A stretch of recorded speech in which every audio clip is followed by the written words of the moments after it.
नमस्कार, मेरा नाम है साक्षी और मैं स्वागत करती हूँ आपका साक्षी सीडीपी में। तो हम 506 NIOS से DSSS के लिए पढ़ रहे थे सीडीपी बेसिकली, और हमारा कोर्स चल रहा था 506 ब्लॉक था 2, यूनिट थी हमारी 4 डेवलपिंग थिंकिंग स्किल्स। हमने यहाँ पे थ्योरी पढ़ ली थी, ब्रूनर की थ्योरी पढ़ ली थी, है ना, और जीन पियाजे की थ्योरी पढ़ ली थी, और आगे हमने थिंकिंग के एस्पेक्ट्स पढ़ लिए थे। तो आज हम पढ़ेंगे development of critical, convergent and divergent thinking skills. कि जो क्रिटिकल थिंकिंग होती है, मैंने आपको बताया था क्रिटिकल का क्या होता है कि हम एनालिसिस और सिंथेसिस मतलब कंपेयर और कंट्रास्ट करके जो भी थिंकिंग करते हैं उसका कैसे डेवलपमेंट होगा।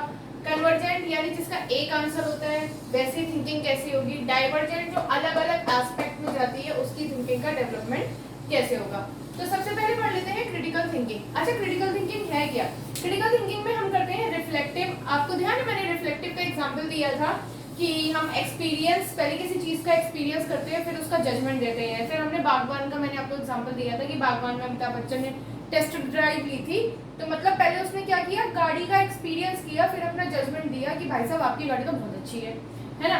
फिर रीजनेबल मतलब उस पर क्या रीजन है, आप क्या तर्क दे रहे हो, ठीक है।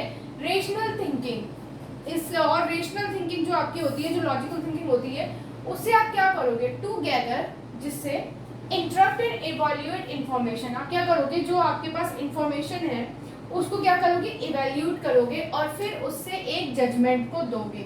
यानी कि एक ऐसी थिंकिंग जिसमें आप अपनी रिफ्लेक्टिव, रीजनेबल और रेशनल थिंकिंग का यूज करोगे किसी भी जजमेंट को देने के लिए, ठीक है। तो इसको हम कहते हैं क्रिटिकल थिंकिंग। इसमें क्या होती है, इसको हम हिंदी में कहते हैं आलोचनात्मक,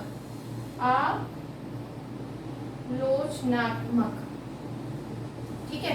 आलोचनात्मक चिंतन है ये। तो आलोचना क्या करते हैं, हम किसी को क्रिटिसाइज करते हैं। क्रिटिसाइज क्या, उसके देखिए अगर हम किसी भी मूवी या किसी भी उसकी बात करें अवार्ड शो की, तो उसमें ना दो एस्पेक्ट होते हैं, एक तो पब्लिक व्यू और एक होता है अकॉर्डिंग टू क्रिटिक्स।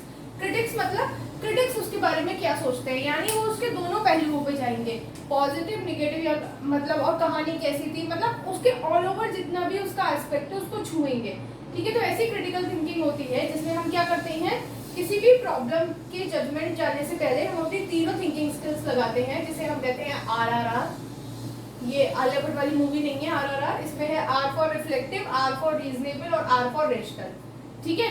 तो इसका हम यूज करेंगे, ठीक है। अच्छा, इसके ना कुछ स्टेप्स होते हैं, पहले हम देख लेते हैं कि इसमें किस तरीके की चीजें इन्वॉल्व होती हैं, और इसके कुछ 6 स्टेप्स हैं। एनआईओएस में दे रखा है, क्वेश्चन आया था 2018 में, तो उसे छोड़ेंगे नहीं, पहले ये पढ़ लेते हैं। सबसे पहले है, आप एक प्रॉब्लम को क्या कर लो, रिकॉग्नाइज कर लो। जो भी समस्या हो रही है आप पहले उस समस्या की क्या कर लो, पहचान कर लो कि भाई साहब समस्या हो कहाँ रही है। फिर क्या है, उस समस्या से रिलेटेड जितनी भी इंफॉर्मेशन है उसको आप क्या करो, गैदर करो। गैदर का मतलब होता है इकट्ठा, एकत्र, ठीक है। तो जितनी भी इंफॉर्मेशन है उस प्रॉब्लम से रिलेटेड उसको क्या करोगे, आप गैदर करोगे। फॉर एग्जांपल हमें प्रॉब्लम है कि DSSS में NIOS पढ़ना है हमें, है ना, NIOS की CDP, और क्योंकि वो पेपर में आ रही है, तो ये हमारी प्रॉब्लम है कि हमें अभी NIOS पढ़ना है, ठीक है। और यूट्यूब पे कहीं NIOS, फिर हमने क्या देखा, हमने देखा कि इंफॉर्मेशन कि NIOS पढ़ने की इंफॉर्मेशन, या तो हमने देखा कि PDF से पढ़ ले, है ना, या तो NIOS की वेबसाइट पे जाके डायरेक्ट PDF से पढ़ ले, या फिर हमने देखा कि इसकी YouTube पे वीडियो सर्च करें, है ना। तो हमने क्या किया, YouTube पे भाई वीडियो सर्च करी, तो NIOS से CDP तो कोई पढ़ा ही नहीं रहा है, ठीक है। फिर हमने क्या किया, फिर हमने एक और चैनल देखा जिसका नाम था साक्षी CDP, जो अभी स्टार्ट हुआ है, वो NIOS से CDP पढ़ा रहा है, ठीक है। तो क्या कर लिया हमने, गैदर कर ली क्या, अपनी इंफॉर्मेशन को। फिर हमने क्या किया, रिकॉग्नाइज अजम्पशन एंड वैल्यू। फिर जो हमें यहाँ पे जो इंफॉर्मेशन मिली है, जिस चीज को हमने गैदर किया, फिर हमने उससे क्या किया, अपना अनुमान लगाया और वैल्यू निकलवाई। मतलब हमने क्या किया, हमने देखा कि यार PDF से भी पढ़ के देखते हैं और इस YouTube चैनल से भी पढ़ के देखते हैं। तो PDF क्या थी, PDF बहुत सारी थी, ब्लॉक्स कितने थे, 501 से लेकर 5010 ब्लॉक्स है, और हर एक में लगभग 10-10 यूनिट है ना। तो कम से कम नहीं तो कम से कम आपकी 100 यूनिट हो गई भाई साहब, 100 यूनिट है, 10,000 पेजेस हो गए PDF के, इतना कैसे पढ़े, है ना। फिर हमने क्या किया, फिर हमने अपनी वैल्यूज तो हमने यहाँ निकाल दी, हमने अजम्पशन लगाया कि चलो YouTube पे सेशन है, देख लेते हैं ज्यादा से ज्यादा कितने मिनट्स के होंगे, 30 मिनट्स के होंगे। तो हमने यहाँ वो 30 मिनट्स के चैनल को क्या किया, अजम्पशन लगाया अपना और उनकी वैल्यूज देखी। फिर हमने ना दोनों चीजों को कंपेयर किया कि यूट्यूब पे जो पढ़ रहे हैं, जो साक्षी सीडीपी में पढ़ाया जा रहा है और जो पीडीएफ में पढ़ाया जा रहा है, क्या दोनों सेम है, क्या दोनों सेम है। फिर हमने क्या किया, इन जो हमें डेटा मिला इन दोनों को, उसको हमने इंटरप्ट किया, मतलब क्या किया, अलग अलग तरीके से आकलन किया कि हाँ यार सेम है, टॉपिक भी वही है, जो अंदर लिखा हुआ है वो भी वही है। फिर हमने क्या किया, इवेल्युएट किए स्टेटमेंट। जैसे कि फॉर एग्जांपल इसमें था कि हम 506 ब्लॉक से स्टार्ट करते हैं, तो 506 ब्लॉक में हमने देखा सीडीपी है, चाइल्ड डेवलपमेंट पेडागोजी है, जो जो एस्पेक्ट दे रखे थे सारी थ्योरीज तो है। फिर हमने क्या किया, जो हमारे जो स्टेटमेंट मिले कि भैया थ्योरी भी कराई है, ठीक है, थ्योरी कराई है ना, और क्या कराया है, जो जितने उसमें की पॉइंट्स दे रखे थे वो भी कराए हैं, सब कुछ तो कराया हुआ है। तो हमने क्या किया, यहाँ पे अपने इवेल्युएट कर दिया जो हमने स्टेटमेंट दिए थे, है ना, जिस हिसाब से पीडीएफ में लिखा है ठीक उसी हिसाब से करवाया है, ठीक है। फिर हमने एक कंक्लूजन को ड्रॉ किया, तो हमने सोचा यार चलो एक काम करते हैं, इसी से ही पढ़ लेते हैं। किससे पढ़ लेते हैं, साक्षी सीडीपी से पढ़ लेते हैं, है ना। तो हमने एक कंक्लूजन ड्रॉ कर दिया, साक्षी सीडीपी से पढ़ लेते हैं। फिर हमने कंक्लूजन को टेस्ट किया, ठीक है, कि कंक्लूजन ड्रॉ करके हमने उस कंक्लूजन को टेस्ट किया कि ठीक है, फिर साक्षी सीडीपी से पढ़ रहे हैं और अब इससे पूरा पढ़ के देखते हैं। फिर हमें पता चलता है कि यार पेपर में जो वो बताती है कि इसमें ये पेपर आया था, पेपर तो आया था 2019 या 2018 में, है ना। और एनआईओएस DSSS भी वो पढ़ा सकता है बंदा, या तो जिसने पेपर दिया हो, क्योंकि उसे पता है कि कौन कौन से पेपर में क्या क्या आया, या उसने तैयारी कर रहा हो।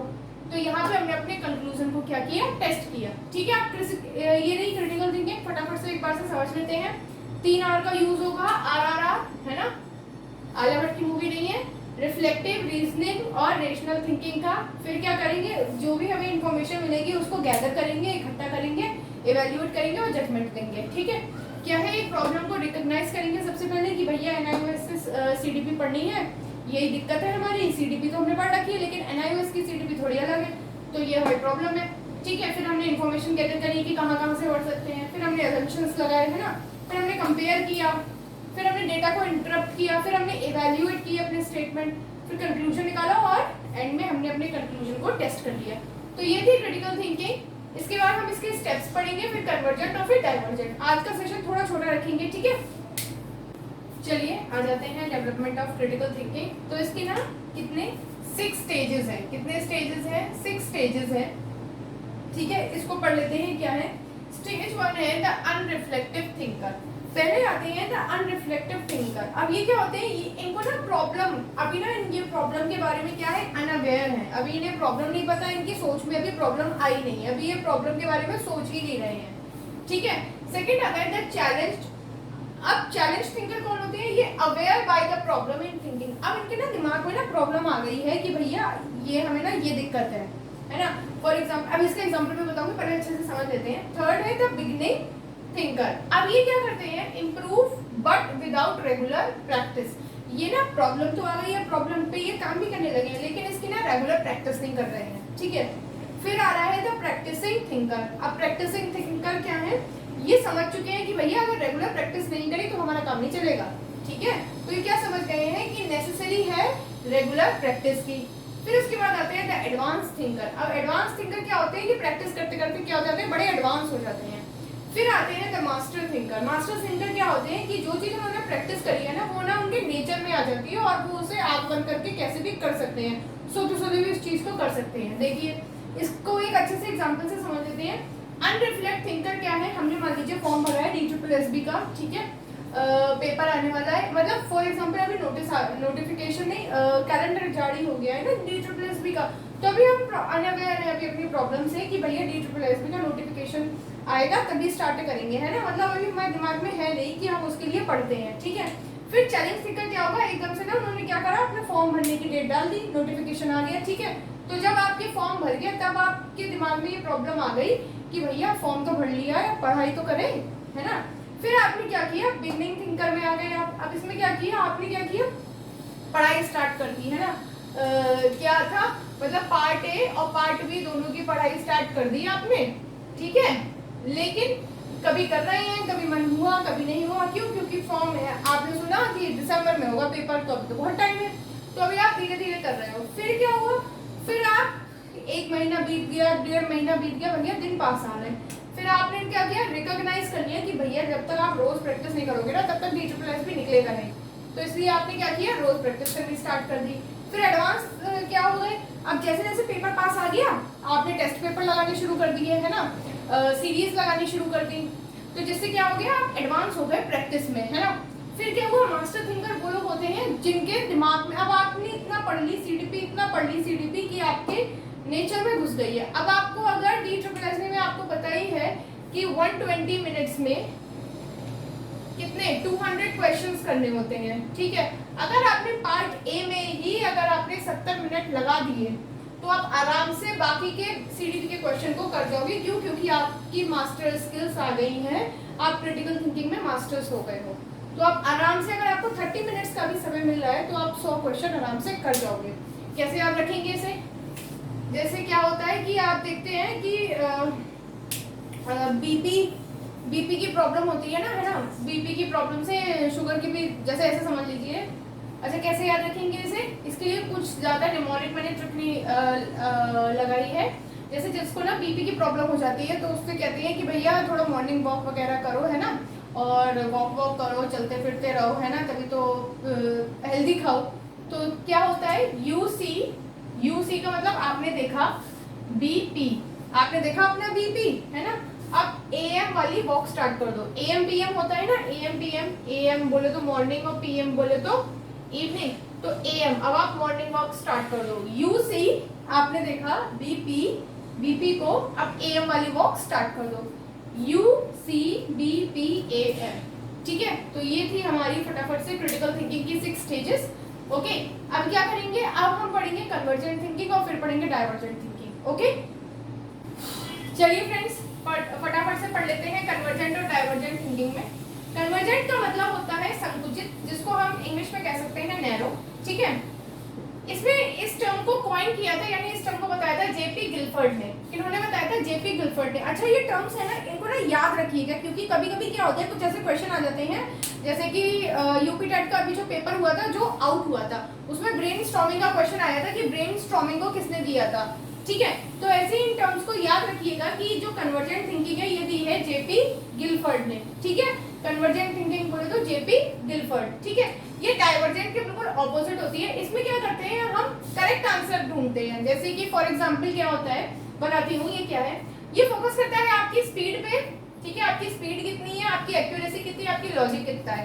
अब देखिए एग्जांपल क्या है, मान लीजिए DSSS का पेपर है, पार्ट बी में आपको 50 क्वेश्चन आते थे 100 में से, ठीक है, 50 क्वेश्चन आते थे 100 में से, आपने अटेम्प्ट किए 88, आपने कितने अटेम्प्ट किए 88, इसमें से आपके 70 क्वेश्चन बिल्कुल ठीक गए, 70 क्वेश्चन बिल्कुल ठीक गए। तो इसका मतलब आपने एक्यूरेसी, आपके अंदर एक्यूरेसी, अगर आपने जो लॉजिक लगाया है, ठीक है, उसके बेस पे जो आपकी एक्यूरेसी बनी वो बिल्कुल सही बनी, अच्छी बनी। ये क्या कर देता है, हमारे जो ऑप्शंस होते हैं उनको ना नैरो कर देता है। कोई भी एक क्वेश्चन दे रखा है, उसके 4 ऑप्शन है, A B C D, तो क्या करते हैं, सबसे पहले हम एलिमिनेशन थ्योरी लगाते हैं, 2 गलत ऑप्शन ऑटोमेटिकली कट जाते हैं, ठीक है, 50-50 जैसे KBC में होता है। बाद में बचा B और C। अब हम क्वेश्चन को फिर से पढ़ेंगे और फिर सोचेंगे इन दोनों में से सही ऑप्शन क्या है, क्या ज्यादा बेहतर है, तो उसको हम चुन लेंगे और वो हमारा करेक्ट हो जाएगा, ठीक है। इसमें कैसे क्वेश्चन आ जाते हैं, हमारे MCQs आ जाते हैं, ठीक है, हमारे वन वर्ड आ जाते हैं, ठीक है। MCQs बोले तो यही ये बहुविकल्पीय वाले जो प्रश्न होते हैं, ठीक है, और वन वर्ड जिसमें सिर्फ एक वर्ड की जरूरत होती है। या फिर आप देखो ट्रू एंड फॉल्स, सत्य और सही गलत जो हम होते हैं, ये भी हमारे किस में आते हैं, कन्वर्जेंट थिंकिंग में। अब देख लेते हैं डाइवर्जेंट क्या है। डाइवर्जेंट का मतलब होता है कि हम अलग अलग आइडिया निकाल सकते हैं एक शॉर्ट पीरियड में, ठीक है। ये क्या है, हमारा फ्री फ्लोइंग मैनर है, आराम से, आपको किसी चीज की कोई कमी नहीं है, आराम से कितने भी आंसर आप निकाल सकते हो। You are free to do anything, you are free to do any kind of ideas, ठीक है। बहुत स्पॉन्टेनियस होते हैं, मतलब इंस्टिंक्ट होते हैं, मतलब तुरंत आते हैं। फॉर एग्जाम्पल ये है आपका घर, ये आपका घर है, ये आपकी कोचिंग है, यहाँ से ये रास्ता है, इससे आप जाते हो, रास्ता बंद है। अब आपके पास क्या है, अब आप डाइवर्जेंट थिंक करो तो यहाँ से भी जा सकते हो, ऐसे भी जा सकते हो, ऐसे भी जा सकते हो, ऐसे ऐसे ऐसे ऐसे भी जा सकते हो, ठीक है। क्या है, कोचिंग की तो जाना है, तो आपने ऑल्टरनेट बहुत ज़्यादा जो विकल्प है उनको यूज़ किया है। फटाफट से हम आगे पढ़ेंगे डाइवर्जेंट थिंकिंग के मेथड्स क्या है। इसमें बहुत इंपॉर्टेंट है 6 हेड थ्योरी, और वो करके इस चैप्टर को आज हम कंप्लीट कर देंगे। कंप्लीट तो नहीं करेंगे, इस टॉपिक को कंप्लीट कर देंगे। फटाफट से आ जाते हैं, आगे है methods that stimulate divergent thinking. ऐसे मेथड जो डाइवर्जेंट थिंकिंग को बढ़ावा देंगे, ठीक है। तो ऐसे बहुत सारे मेथड हैं जो हम डाइवर्जेंट थिंकिंग को बढ़ावा देने के लिए पढ़ेंगे, ठीक है। सबसे पहला होता है हमारा ब्रेनस्टॉर्मिंग। अच्छा, ब्रेनस्टॉर्मिंग क्या होता है? देखो, ब्रेनस्टॉर्मिंग का मतलब होता है कि आप बहुत सारे आइडियाज की क्या करो, बौछार करो। स्ट्रॉन्ग का मतलब नहीं होता फुब्बारा टाइप का, तो क्या होता है, ब्रेन में से आप बहुत सारे आइडियाज निकाल लो, ठीक है। तो अब इसमें क्या हो गया, आप खूब सारे आइडियाज निकाल लोगे, ठीक है। मान लीजिए कम से कम एक ही प्रॉब्लम के आपके पास 100 आइडियाज आ गए, आपने सारे लिख लिए हैं। अब उसके बाद जो जो सही है, ठीक है, उस पे आप टिक करोगे, और जो जो गलत है उस पे बाद में आप क्रॉस करोगे, उसमें से फिर एनालाइज करोगे, ठीक है। फिर सेकंड होता है कीप अ जर्नल। अच्छा, ये क्या है? इसमें क्या होता है कि आपने देखा होगा कि कई सारे लोग क्या होते हैं, जो राइटर वगैरह होते हैं, वो अपने साथ ना एक किताब लेके, एक डायरी सी लेके चलते हैं, रास्ते में कुछ भी दिखता है तो उसे वो लिख लेते हैं। अच्छा, इससे क्या होता है, इससे क्या होता है, हमारे दिमाग में ना कभी भी, देखिए, हम किसी भी चीज को कभी भी सोचते रहते हैं, मतलब दिमाग हमारा शांत नहीं रहता है। अगर हम कहीं भी जा रहे हैं तो हमारे माइंड में कुछ ना कुछ चल रहा होता है, तो कभी कभी क्या होता है, हमें कुछ आइडियाज आ जाते हैं। तो अगर हमारे पास कुछ लिखने के लिए नहीं है, तो हम क्या है, अगर एक जर्नल रखते हैं अपने पास, तो जिससे क्या होता है, हम उसमें ना अपने आइडियाज को क्या कर सकते हैं, लिख सकते हैं, ठीक है। तभी आपने देखा होगा ये सॉन्ग राइटर और ये जो भी होते हैं ना, अपने साथ एक कलम और एक किताब लेके जरूर चलते हैं, है ना, कुछ ना कुछ उस पर लिख रहे होते हैं, ठीक है। फिर होता है फ्री राइटिंग। फ्री राइटिंग का मतलब कुछ भी लिखो, आपके दिमाग में किसी से रिलेटेड कुछ भी आ रहा है, आप आराम से लिखो, बाद में उसको एनालाइज करो, ठीक है। तो इससे क्या होता है, इससे भी हम डाइवर्जेंट थिंकिंग को क्या कर सकते हैं, बढ़ावा दे सकते हैं। फिर है हमारा माइंड मैपिंग। मैंने आपको बताया था माइंड मैपिंग क्या होता है, कि जो भी आपके आइडियाज है उसको विजुअली इंटरप्ट करो। जैसे मैंने आपको वो एग्जांपल बताया था कि अगर हम कोई चीज भूल जाते हैं तो अपने घर में फोन करते हैं और बताते हैं कि यहाँ से रूम में जाना है, ऐसे करके कैबिनेट खोलना, कैबिनेट में आपको एक वॉलेट मिलेगा, वॉलेट में से वो चीज निकाल लेना। तो आप क्या कर रहे हो, माइंड में ही मैप बना रहे हो, ठीक है। आप हर एक चीज, जैसे कि आपको फॉर एग्जांपल लिखना है, ऐसे आ गया, आपको राजस्थान के बारे में लिखना है, चलिए अमृता देवी की कहानी के बारे में आपको लिखना है ना, टीचर हो आप और आपका असेसमेंट हो रहा है, तो अब आप राजस्थान तो गए नहीं हो, तो आप उसी से रिलेटेड आपने दिमाग में राजस्थान की इमेज बनाई और लिखते गए कि ये ऐसा है ना, खेजड़ी के वृक्ष पाए जाते हैं, वृक्ष बहुत लंबे होते थे और लोगों को छाया देते थे। फिर आपने वो अमृता देवी बिश्नोई की कहानी लिख दी, है ना, फिर आपने उसे चिपको आंदोलन से भी जोड़ दिया, जो भी आपने मतलब क्या किया, आपने आराम से लिखते रहेगा, आपने माइंड में विजुअलाइज कर लिया कि राजस्थान के लोग कैसे होते हैं, है ना, पानी की कमी होती है, आपने ये भी बता दिया, ऊंट होते हैं, जो भी चीजें हैं, जो जो आपको राजस्थान से रिलेटेड जो भी माइंड में आ रहा है, आपने क्या करा, सब लिख दिया। फिर एक बहुत इंपॉर्टेंट है 6 हेड थिंकिंग स्किल्स। इसको दिया था एडवर्ड डी बोनो ने, ठीक है, इन्होंने दिया था एडवर्ड डी बोनो ने, ठीक है। तो इन्होंने ना बोला कि हर एक आदमी की मतलब क्या होती है, हमारी कुछ थिंकिंग स्किल्स होती है, और हर एक कलर हर एक टाइप के आदमी की कुछ क्वालिटी को क्या करता है, शो करता है।